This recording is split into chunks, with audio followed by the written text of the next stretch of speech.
বঙাইগাঁও আৰক্ষীৰ সফল অভিযান 24 ঘণ্টা পাৰ নহওঁতেই গ্ৰেপ্তাৰ পলায়ন কৰা অভিযুক্ত ধৰ্ষণকাৰী।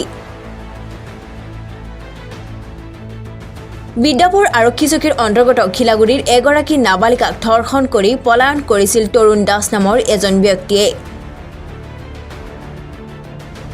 গোপন সূত্ৰৰ পমখেদি কোকৰাঝাৰ জিলাৰ কাশীপুৰৰ পৰা গ্ৰেপ্তাৰ কৰে ব্যক্তিজনক।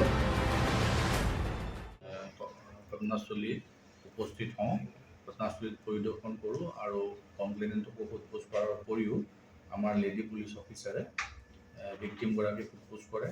লগে লগে মেডিকেলত অনা হয়, মেডিকেল পৰীক্ষা কৰোৱা হয় আৰু আজি তেখেতৰ 164 ষ্টেটমেণ্ট ৰেকৰ্ড কৰোৱা হৈছে।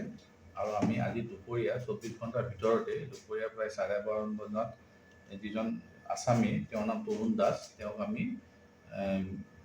শ্ৰীৰামপুৰ পোৱাৰ আগতে কাশীপুৰ বুলি এখন জেগাত তেওঁক আমি কৰায়ত্ব কৰিবলৈ সক্ষম হওঁ।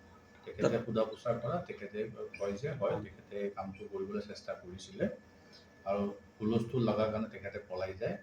গৈ ৰাতি বাসুগাঁও ৰেল ষ্টেচনত নিশাটো তেওঁ কটায়। তাৰ পৰা আকৌ গাড়ী দি পেলাই এখন গাড়ীত উঠি নাইট চুপাৰত উঠি তেওঁ সেই জেগালৈকে যায় য'ত আমি কৰায়ত্ব কৰোঁ। তেওঁ গোটেই ঘটনাটো স্বীকাৰ কৰিছে। আত্মগোপন কৰি আছিল নেকি স্যাৰ? তেওঁ আত্মগোপন কৰিছিলে, কিন্তু আমি 12 ঘণ্টাৰ ভিতৰতে আমাৰ ICA তাক ধৰিবলৈ সক্ষম হয়। নামটো কি অশোক তৰুণ দাস এজন আছামী। তেওঁৰ ঘৰ বৰপেটা ৰোডত, থানা বৰপেটা ৰোডত, কিন্তু তেওঁৰ পৰিয়াল এতিয়া বৰপেটা ৰোডত নাই। তেওঁৰ পৰা উঠি আহিলে ঘৰ মাটি বেছি। তেওঁ ইয়াত আহি খিলাগুৰিৰ তেওঁৰ সম্পৰ্কীয় মানুহ নিৰোধ ঘোষৰ ঘৰত তেওঁলোকে কাম কৰা হিচাপে আছিলে আৰু। Bureau report, Narad live.